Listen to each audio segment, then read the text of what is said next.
প্রায় ৬ দিন পর সূর্যের মুখ দেখল রাজধানীবাসী।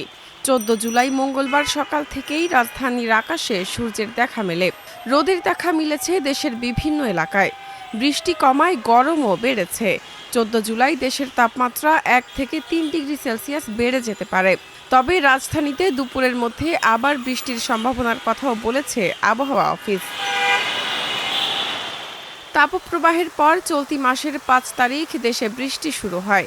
নিম্নচাপের কারণে প্রথমে বৃষ্টি শুরু হয় চট্টগ্রাম বিভাগে। এর দুদিন পর থেকেই রাজধানীতে বৃষ্টি শুরু হয়। প্রবল বর্ষণে দেশের অন্তত ১১টি জেলায় বন্যা পরিস্থিতির সৃষ্টি হয়।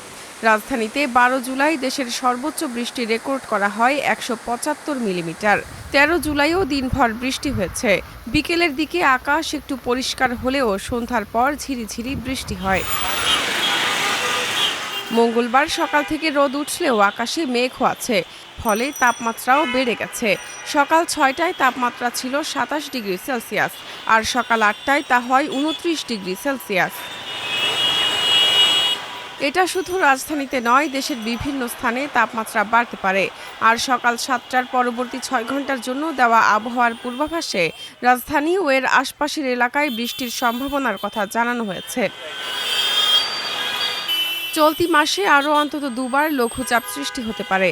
এর মধ্যে পরশুদিন বৃহস্পতিবার এবং পরে ২৪ তারিখ থেকে ২ দফায় লঘুচাপের সম্ভাবনার কথা বলেছেন আবহাওয়াবিদেরা। সংশ্লিষ্টদের সতর্ক থাকার পরামর্শ দিয়েছেন তারা।